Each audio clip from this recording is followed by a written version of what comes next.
নমস্কার বন্ধুরা, আজকে নিয়ে চলে এসেছি ঘি করলার একটা নতুনত্ব রেসিপি, যেখানে ঘি করলাগুলো লম্বা লম্বা কেটে ধুয়ে নিতে হবে। এদিকে সর্ষে, পোস্ত, কাঁচা লঙ্কা আর নারকেল বেটে নিতে হবে।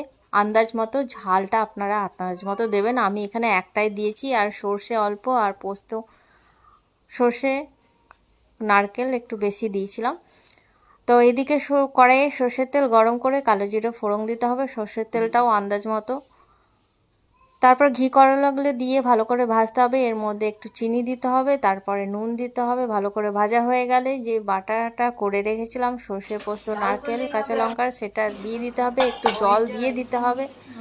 ভালো করে ফুটে যখন মাখো মাখো হয়ে আসবে, একটু সামান্য কাঁচা সর্ষের তেল দিতে হবে, আর তারপর নামিয়ে পরিবেশন করতে হবে। এটা কিন্তু গরম ভাতে দারুণ লাগে। আপনারাও অবশ্যই এইভাবে করে খেতে পারেন।